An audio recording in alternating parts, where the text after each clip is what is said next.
যতই ওপরে উঠছি, পাহাড়ের ওপরে উঠছি, ততই মনে হচ্ছে কি যেন স্বর্গে চলে আসছি। এত সুন্দর সাইড, এত সুন্দর পরিষ্কার। মানে এখানে জানো তো, যখন আমরা প্রথম এন্ট্রি নিই তখন এখান থেকে বলেছিল কোনো প্লাস্টিকের বোতল অ্যালাউ নেই, কারণ প্লাস্টিক পেলেই না 5,000-3,000 টাকা করে ফাইন চাইছিল। এই জন্য ড্রাইভার বারবার করে বান করে দিয়েছে। এই জন্যে এখানে এত পরিষ্কার, এত সুন্দর। আর ফুল, সে ফুলের তো বলার কথা না।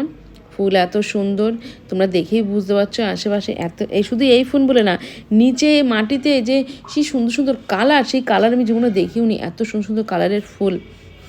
এখানে বলা হচ্ছিলো বারবার দাঁড়িয়ে একটু ফটো তুলবো, ভিডিও করব, কিন্তু বলছে অনেকটা মানে দেরি হয়ে যাচ্ছে, অনেক জায়গায় যেতে হবে, সেই জন্য আর অনেক জায়গায় দাঁড়ায়নি। সুন্দর সুন্দর জায়গা, অনেক ভিউ উঠতো। বললাম যাওয়ার পথে উঠবো, কিন্তু যাওয়ার পথে সবারই শরীর এতটাই খারাপ ছিল, এই জন্য আর দাঁড়ানো হয়নি, তোলা হয়নি। হ্যাঁ, শুধু দাঁড়িয়েছিলাম আমি বমি করার জন্য। এই হচ্ছে আমাদের ড্রাইভার বসে আছে উঁচুতে, কারণ ওর শরীরটা ভীষণই খারাপ ছিল তখন। খালি বলছিল আমার জ্বর হয়েছে, তো আমি বললাম আমার কাছে ওষুধ আছে, নেবে? তখন সাইডে একটা ড্রাইভার বললো না আমার কাছে আছে, খাই নিচ্ছি। তো নিচে নেমেই আমার তো বমি করতে করতে অবস্থা কাইল হয়েছে, তাও যেন মানে ভিউ দেখে এত সুন্দর লাগছে।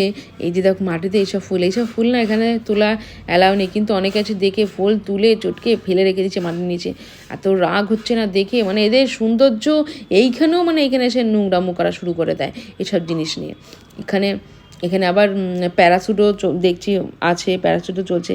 এর পাশে একটা আছে, ক্যাম্প আছে, এর ওপরে ওঠা বারণ আছে, এর উপরে উঠতে যায় না, এই অবধি লাস্ট। এখানে উপরে উঠলে ফাইন আছে, আর ড্রাইভারদেরও লাইসেন্স নাকি ক্যান্সেল করে দেয়, এরকম কিছু একটা নিয়ম আছে বললো।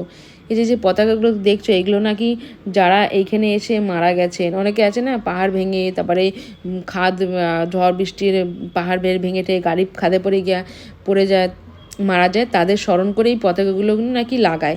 আর এর গায়ে নাকি অনেক কিছু মন্ত্রঠন্ত্র লেখা থাকে, ওখানকারই লোকেরা নাকি লিখে রাখে আর কি। তো আমার ভাবলাম না চলো এর ভেতরটা যাই। ভেতরটা গিয়ে দেখি, মানে বাইরে থেকে দূর থেকে যতটা না কম লাগছিলো, ভেতরটা আরও বেশি দূর থেকে এরকম লাগছে। ওদেরকে প্যারাশুটও আছে। তো আমি যখন বললাম চলো একটু প্যারাশুটে যাবো, তখন বললো না, ও ড্রাইভারই বলছে না এখানে প্যারাশুট এখানে হবে না, এটা হচ্ছে মানে ওপরে, ঠিক বলতেও পারো না, আমার মনে হচ্ছে ক্যাম্পের ওখানেই কোনো কিছু হবে। তো আমি বললাম তারা ছেড়ে দাও, লাগবে না। অনেকেও ভাবছিল যে ওখানে যাবে, কিন্তু ওপরে আর কি অ্যালাউ করছে না, আর কী করবো। এখানে জানো তো বাথরুমেরও অনেক সমস্যা ছিল, কারণ আধা ঘন্টা 15 মিনিট দাঁড়িয়ে তারপরে বাথরুম যেতে হচ্ছে।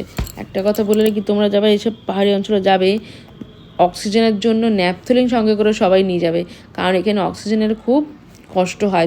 যাদের শ্বাসকষ্ট আছে তারা, দেখেছো এটা কত উঁচুতে, 1200 ফিট উঁচুতে, যাদের শ্বাসকষ্ট আছে তারা কিন্তু ন্যাপথলিন সঙ্গে রাখবে, কারণ এখানে যারা শ্বাসকষ্ট তাদের খুবই অসুবিধা হবে, কষ্ট হবে আর কি। আমার মতে যাদের শ্বাসকষ্ট আছে তাদের ওখানে নেওয়া যাওয়াই ভালো, কারণ আমি সুস্থ মানুষ সেখানে, শুধু আমি বলে না, যারা আমাদের সাথে ছিল গাড়িতে, তারা অক্সিজেনের অভাবে খুবই কষ্ট পেয়েছে। শুধু ন্যাপথলিনের জন্য সত্যি আমি বেঁচে ফিরে এসেছি, ন্যাপথলিন না থাকলে জানি না কী হতো। নিচে অনেক ফুল ছিল, এই যে দেখো কত সুন্দর পার্পল কালারের, এগুলো না ফুলগুলো অনেক বড় বড়, কিন্তু ভিডিওতে যায় না, ক্যামেরাতে কেন ছোট ছোট লাগছে দেখতে, এত সুন্দর। এই ফুলগুলো নাকি মানে যত ঠান্ডা পড়বে তত আরও বেশি বড় হবে আর ভাল লাগবে। মানে যখন এই মার্চ, এই জানুয়ারি ফেব্রুয়ারির দিকে যদি কেউ আসো, তখন দেখতে পাবে ফুল। আমি যখন ছিলাম তখন তো ফুল ছিল, কিন্তু একটু কম ছিল। আর ফেব্রুয়ারিতে জানাতে নাকি যখন খুব ঠান্ডা পড়ে, পুরো মানে বরফ থাকে, তার উপরে গাছে ফুল, মানে অমায়িক জিনিস। মানে দেখলে যারা জানুয়ারি ফেব্রুয়ারিতে আসবে তারা দেখতে পারবে, কারণ ড্রাইভার এটাও বলছিল যে তোমরা ভালো টাইমে এসেছো, কারণ এখন বৃষ্টি অতটা হয় না। এখানে বৃষ্টি বলতে সবসময় হতে থাকে আর কি, এই সময়টাই হয়নি, বৃষ্টি সবসময় হতে থাকে। বৃষ্টি হোক না হোক, এখানকার আমরা সবসময় ছাতা নিয়েই ঘুরে বেড়ায়। যাই হোক, সব মিলিয়ে সিন খুবই সুন্দর।